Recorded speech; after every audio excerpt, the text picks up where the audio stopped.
Abraham Lincoln. You know the face. It's on our money and his memorial in Washington, D.C. It's basically a temple to American democracy. His story? Well, it feels like it's woven into the very fabric of the country. But you ever wonder who the actual man was behind that giant marble statue? That's what we're going to do today. We're going to look past the monument and try to find the person. And to say he's a fascinating guy is a wild understatement. Get this number. Over 15,000. That's how many books have been written about Abraham Lincoln. I mean, think about that. It's a whole library dedicated to just one person's life and impact. The only figure in history with more books written about them is Jesus Christ. That's the scale we're talking about here. But here's the thing. With all those books, two really different stories have kind of emerged. On the one hand, you've got this flawless giant of history, maybe America's greatest president, period. But then there's this other story you see passed around a lot, about a man who is just a persistent, crushing failure until the very end. So, which is it? That's the question we're really going to dig into. All right, so first up, let's talk about that first narrative, the one we all kind of grow up with, the legend of Lincoln. You have to remember, after he was assassinated, his public image was transformed, almost overnight. He went from being a really controversial wartime president to a national martyr.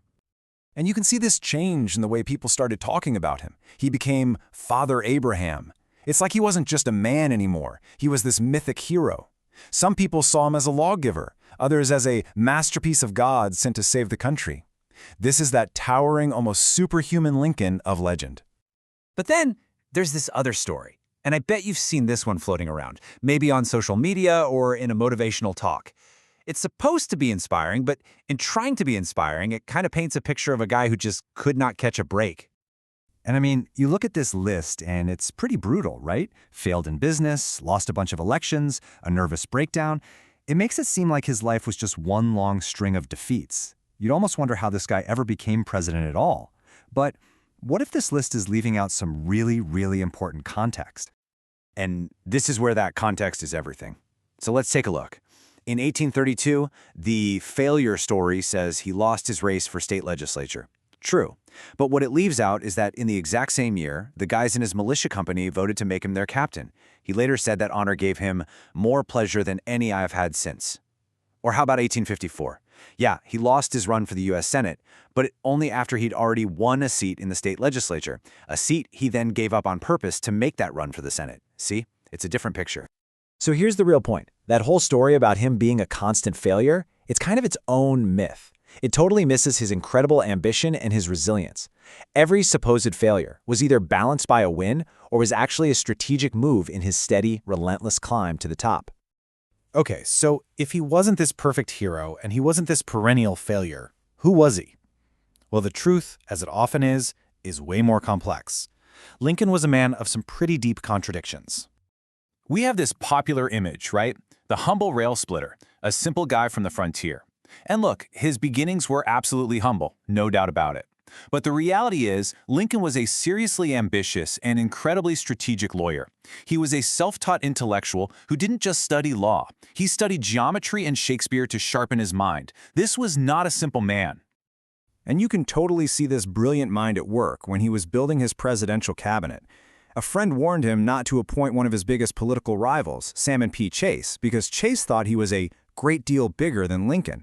And Lincoln's reply was just pure gold. He asked if the friend knew any other man who thought they were bigger than him because, and I quote, "I want to put them all in my cabinet." That's not humility. That's insane self-confidence and a political masterstroke. But this fierce ambition was also paired with a really deep personal struggle.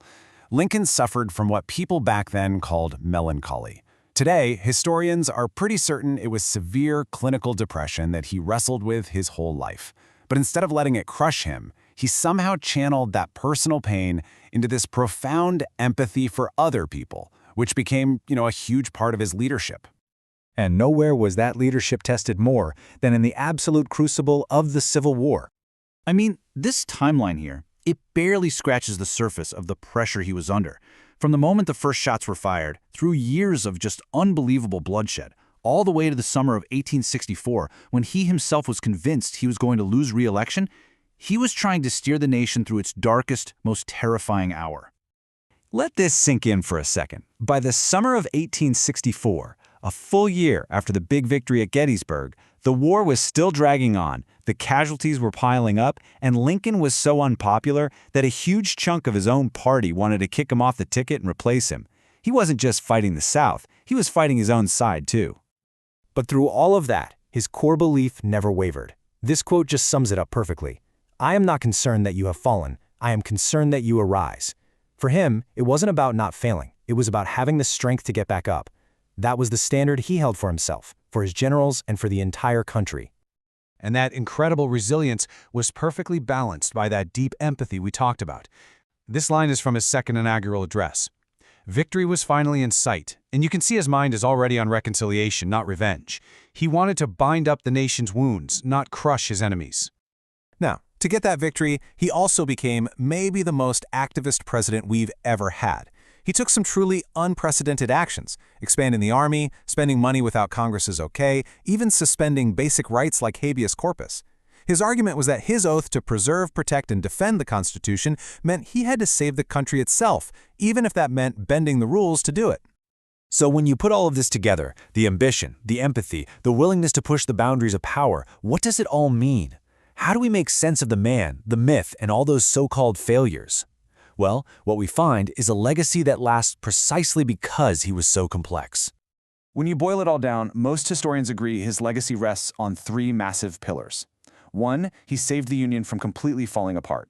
2, he vindicated the very idea of democracy, proving that a government of the people, by the people, for the people could actually survive. And 3, he ended slavery, the nation's original sin. In this right here, this is the real takeaway.